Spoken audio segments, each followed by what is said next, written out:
Well, very good afternoon. We're coming to you live from our studios in Auckland Park, Johannesburg. You are watching the Week in Review, the program where we take a look and review some of the big stories to come out of the week, perhaps also what's kept South Africans talking.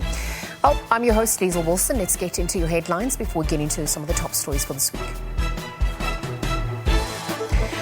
The bail application for the accused Parliament arsonist Zandile Mafe has been postponed to next Saturday. 8 people have been killed in Richmond and KwaZulu-Natal. 2 others were injured in the attack. In Africa Cup of Nations news, Guinea holds Senegal to a goalless draw.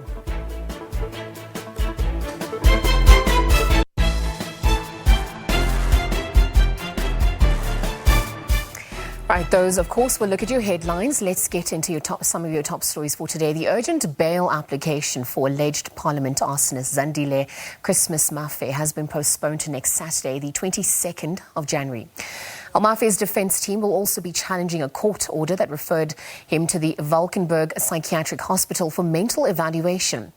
That matter is expected to be heard at the High Court during a hybrid sitting next Tuesday, where some of the members of the media were in fact denied access to the court today to cover the urgent bail application proceedings. One of the reasons we could not sit today for the bail application is also that this application needs 2 judges, right, for it to be heard. Especially the application on the order, right? It needs 2 judges. The judge president was the only judge on duty this weekend. All the other judges are on leave. So he said he managed to get a judge who will be able to sit with him on Tuesday. So on Tuesday, we are likely to have a ruling by the end of the day, and also an order then made on Saturday. But it's been explained already that we'll have the bail application on Saturday. Finally, wheels of justice are moving to the right direction, and we are going to appear again in court on the 18th, which is Tuesday, for purposes of determining, for the court to determine whether the referral which was made by the magistrate on the 11th in terms of section 77, whether it's lawful or unlawful. That's the elephant in the kitchen. Court needs to deal with that because we have someone now who is in psychiatric hospital for assessment. The assessment which we don't know whether is lawful or is not lawful. So we will deal with that on Tuesday. Then again on Saturday, we will be dealing with the actual bail application. Remember this, in our law in South Africa, you can never remand someone in custody for purposes of bail application for more than 7 days.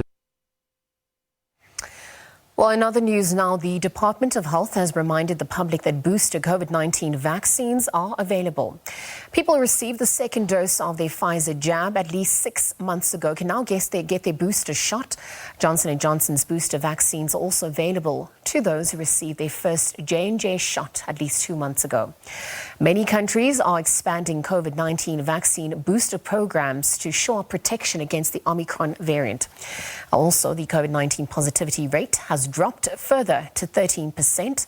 It comes after 5,244 new cases were recorded in the last reporting cycle. The number of active cases in the country has also decreased significantly since last month and now stands at just over 100,000. According to the NICD, another 59 COVID-19 related deaths have been confirmed in the last 24 to 48 hours, and now brings the total number of fatalities since the beginning of the pandemic in South Africa to 93,117. Well, vaccine hesitancy remains rife in the country, with only 40% of the adult population fully vaccinated. This is less than government's target of 70%. Less than 2 months after South African scientists discovered a new variant of the COVID-19 virus, Omicron, the Health Ministry says most of the provinces have reached their peaks, and Gauteng has officially exited the 4th wave. The country recorded 5,920 cases over the last 24 hours. In the past week, the Western Cape had the highest number of new cases, followed by KwaZulu-Natal. Gauteng province has officially exited the fourth wave. In terms of the technical definition of a wave, Gauteng, we can now say officially that Gauteng has technically exited the fourth wave this week. And all other provinces have reached their peaks. All 8 provinces have reached their peaks and are now on a decline. Of note is the fact that the decline in new infections is not a steep decline as was the incline. So this virus rises steeply, but when it goes down slowly. But at least it's going down, and this is encouraging. While Omicron saw less hospitalization, the ministry warns that the variant is still highly transmissible. Government is still trying to reach herd immunity, which could assist in moving the country out of a state of disaster. One of the plans is to drive vaccination. Despite mobile pop-up sites and festive season openings, uptake was still low during the holiday period. Currently, the vaccination rate is still below the target set by government. Our target is still informed by population immunity or herd immunity, which has to be coverage of between 67 and 70%. So that remains of our target in terms of the adult population coverage, at least 67 minimum and up to 70% of the adult population to be vaccinated. Now, that is why when you look at the preparation in terms of supply and in terms supply of vaccines, how the number of vaccines we acquired through purchasing, and also the capacity which we created to vaccinate the sites, the personnel, and all that is available we could have reached this 70% by the end of December. Where we fell short is in convincing the population to come forward and receive the jab. Government is also working on new legislation that could see the state of disaster lifted after 22 months. The Health Department and also Justice and COGTA have been given the task by Cabinet to look at other regulations, largely Health Act regulations under the Health Act, and also any other under the other departments. So there's a team which is almost also finalizing that. We will be going to NCCC and Cabinet in the coming week or in the next 7 days. We should be able to report and make proposals. Scientists also warn that a fifth wave with new mutations could be expected in the winter months. This will tell if the country is moving from a pandemic to an endemic. Hasina Gori, SABC News, Johannesburg.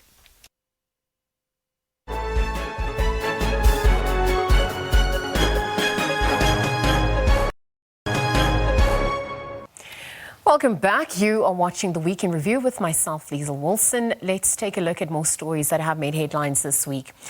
Now, Gauteng Education MEC Panyaza Lesufi has committed to place pupils by the end of the month. The province has 700 learners who did not have a desk in the classroom when schools opened this week. Well, this comes as the academic year kicked off in inland provinces. The MEC was speaking at the opening of a new school in Sedibeng. Gauteng needs another 100 new schools to accommodate the high demand. The province saw 102,000 new pupils enter the system this year alone. It is estimated that a further 10,000 pupils only started late registration processes this week. I want to assure parents that the 700 that we need to place at the department, we are putting a firm commitment that we'll place them before the end of January. By yesterday, the HOD and the team, they were working extremely hard overnight to conclude this task. Honorable Premier, it is not lack of planning or lack of schools that we could not place the 700 kids. We have a phenomenon that we call choice, and we also have something that is beyond our control, where hundreds and hundreds of learners prefer to come to Gauteng to learn. Right on the back of that, for more, we're now joined by Tsecho Pala, who is the Executive Director of Equal Education Law Centre. Tsecho, good afternoon. Thank you for joining us here today. Afternoon, Liezle. Thanks for having me. We have heard from the MEC of Education echo some sentiments, perhaps explaining, contextualizing some of the challenges that the education system has experienced since admissions open and schools open rather this week. But I think I'd like to perhaps take an overall view of South Africa's education system to date, exacerbated by a COVID-19 pandemic. I mean, walk us through the state of readiness since Basic Education Minister Andrew Motshekga launched the 2022 academic school year. Thanks, Liezle. I think when one looks at the state of readiness, one needs to be mindful of and go back about 20 months ago when the beginning of the national state of disaster started. And in March of 2020, we had schools being closed and schooling stopping. And we then had schooling resuming. And the problem with the past 20 months is for the past 20 months, learners in South Africa have not been seeing a classroom each and every day. And we've been using the rotational system in a lot of our schools. And the big concern around state of readiness and around learners starting this academic year is around the continuation of this rotational system. Because the realities that exacerbated by COVID-19, we've had a loss in learning time for learners. We've had learners losing out on the school nutrition program because they're not in schools. And so for me, one of the biggest issues as schools reopen is really the question of learners being able to go back to school on a full-time level. And for us to stop the system where in many of our places in South Africa, you've got schools only seeing a classroom 3 times a week, some of them just 1 time a week. And so it really is a fear of having a lost generation, as it were. So for me, that is one of the biggest questions as we consider the state of readiness for the new academic year. Yeah, absolutely. Let's actually look at that rotational learning systems that have been put in place since the onset of COVID-19 pandemic. We also heard from the South African Human Rights Commission previously warning that retaining these rotational timetables in 2022 could lead to further loss of teaching time.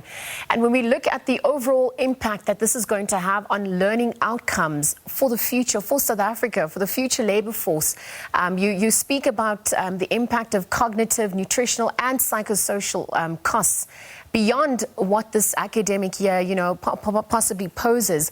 What are we seeing on that front? How do we begin to mitigate against some of these potential long-lasting effects? I think the reality is we need to start thinking, how quick can we get learners back into school spaces? At the beginning of the pandemic, there were certain measures that were put in place to try and protect learners, and those were the sort of social distancing measures and spacing measures. But the reality with South Africa and the reality of overcrowding, where there aren't enough school spaces, where not all schools are well resourced, the reality is that many of our schools, particularly in previously disadvantaged areas, have not been able to go back to school full time because they can't accommodate the 1 meter distancing. But the science has changed, and a lot of the science and a lot of the pediatricians and healthcare professionals are telling us that the risks of continuing to keep children at home in order to try and adhere to these health practices we had introduced far exceeds, the risk of keeping them at home in order to do that far exceeds the risks of having them back in classrooms.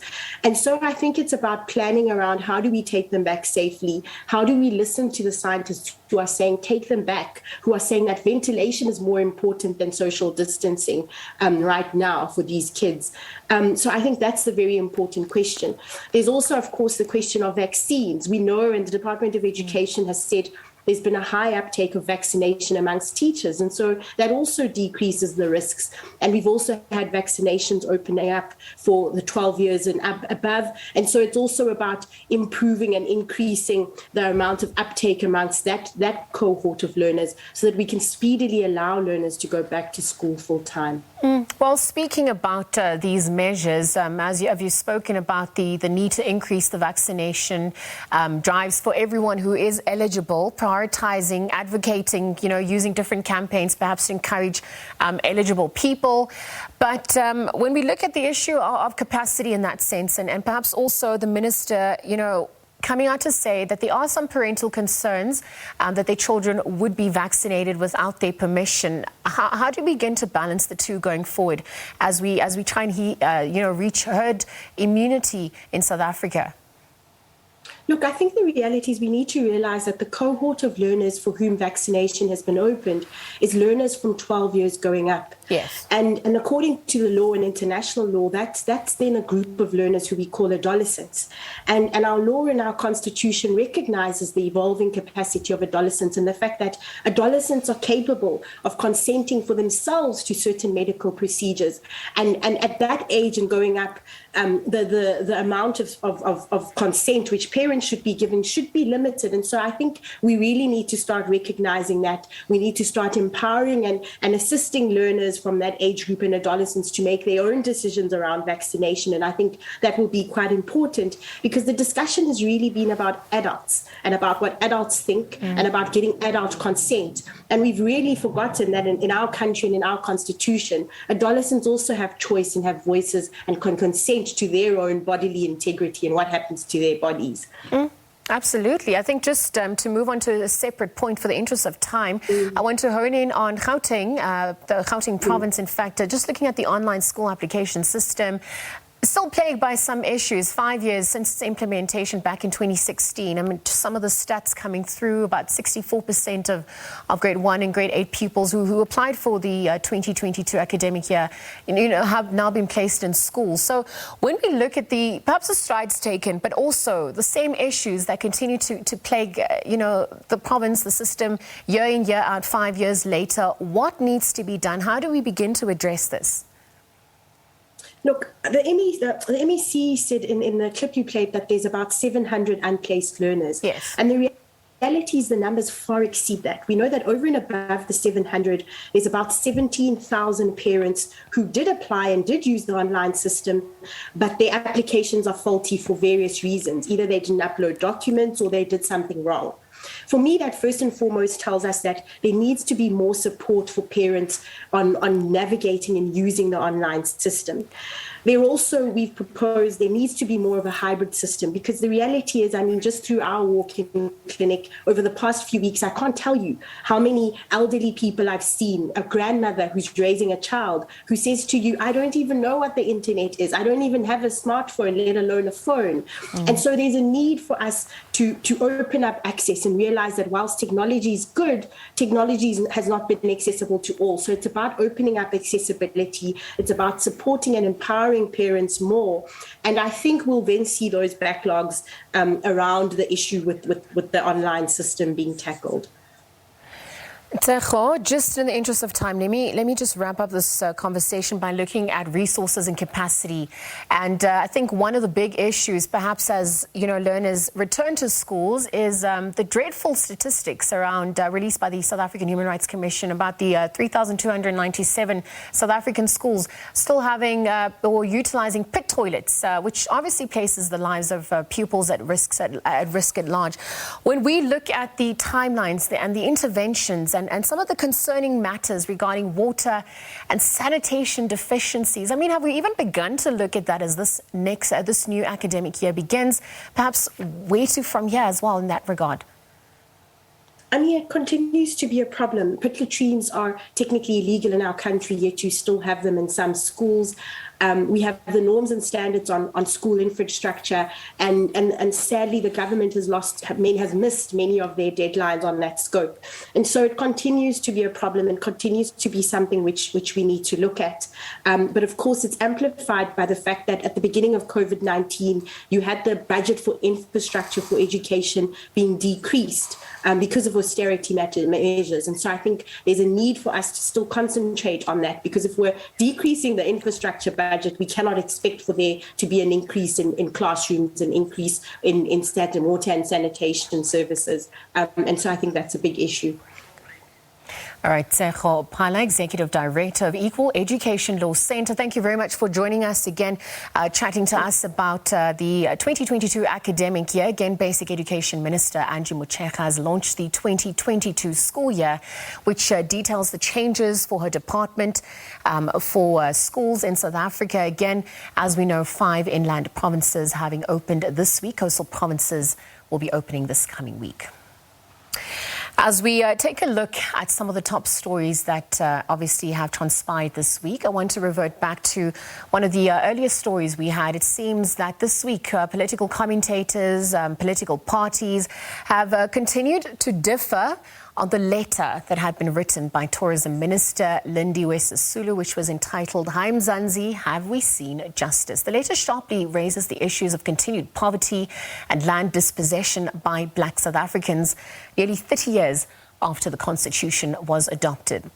It fingers the Constitution and the judiciary as obstacles in the struggle for transformation. ANC National Executive Member Tony Ngeni says the Acting Chief Justice Raymond Zondo has overstepped the mark by responding to remarks made by the ANC member and Tourism Minister Liezle Wilson. Zondo said Sisulu had insulted the judiciary without any analysis or facts.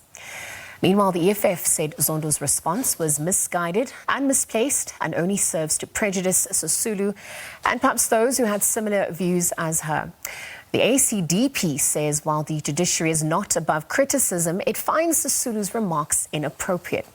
We have also seen the Council for the Advancement of the South African Constitution coming out to lambast Sisulu, saying she is seeking to undermine the credibility of the judiciary at large. Well, for more on this, we are joined by political analyst Professor Sipho Siepe. Prof, a very good afternoon to you. Thank you for joining us. Good afternoon. It's been an interesting turn of events this week, perhaps as we take a look and shine a spotlight on this article penned by the Tourism Minister. A number of issues coming through there, Prof. Perhaps as a prominent member of government, also for a quarter of a century, was the Minister wrong in the comments she made in her opinion piece, given, access to freedom of speech, perhaps balancing it with that freedom comes responsibility? Well, the question of wrong has to do more with the content, whether the content and also the approach was right or wrong. So if you deal with the issue of content, we must understand that democracy is an experiment. And when you are engaged in a democratic experiment, you need to start asking yourself from time to time whether you are on course. So the minister, writing as a member of the ANC, felt that as a chair of the social transformation, she needed to raise the issues of where South Africa is, which is really the state of South Africa, the state of the nation.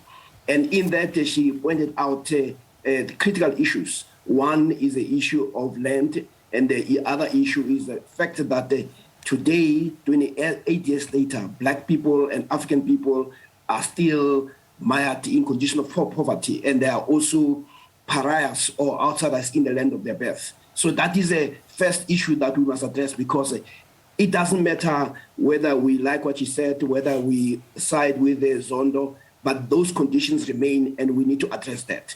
Then there's a second issue that people are raising, that is to shoot the messenger, to say the minister is it is not appropriate for her to have raised those issues, as there might be other ways in which she could raise those issues. But let's say sometimes truth is inconvenient. So if the message is right, we must concentrate on the message. Then there's an issue of insulting the judiciary. Yes, we must also take issue with the fact that there are ways in which you can raise the issues of criticism. But having said that, we must be very clear that we must not treat the judges as demigods.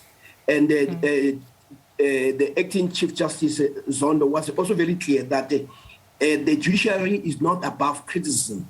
But where he was arguing was the issue that when you do so, make sure that you substantiate that. It may be that the minister, given the space constraint, may not have provided herself with giving examples. But also there's the issue of saying there's a generalization, especially when it relates to Black judges. That is an issue that I'm sure she could also almost reconsider.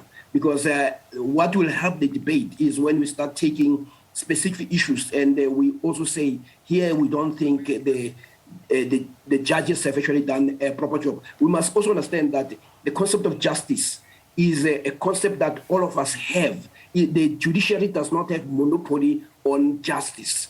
And what she was also saying is that even those who talk about the rule of law, it's important for them to start putting the element of justice in it, because apartheid was also legal, so was slavery, so were many other issues. So those are the issues that are on the table. But most importantly, she is a member of the ANC, a party that claims to be a leader in society. So this was also a posture of saying, let us lead at the level of debating issues. It may be that the tone, the approach may be issues that people can quibble with, but that does not change the reality on the ground. Okay, so you've spoken about the approach versus the content, perhaps some of the issues of generalizations that have come through.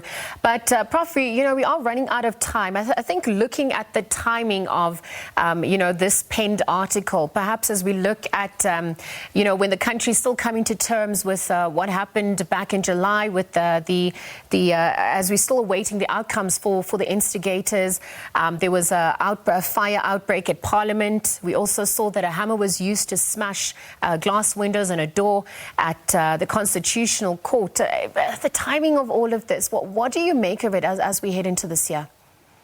Well, the first issue that you raised, especially about the social unrest. Yes. The social unrest are an expression of unhappiness. So it's very important that the article came so that we can deal with those issues, so that we don't have other social unrest. Because if we do not deal with the causes of social unrest and social upheaval, we are going to end up having a problem. There are other people who are saying maybe the minister has been opportunistic here. But what we need to say is we need to understand that there is no convenient time for the truth. If what she said is true and can be substantiated, that's what we need to deal with. We cannot run away with the issues of convenience of time to raise issues.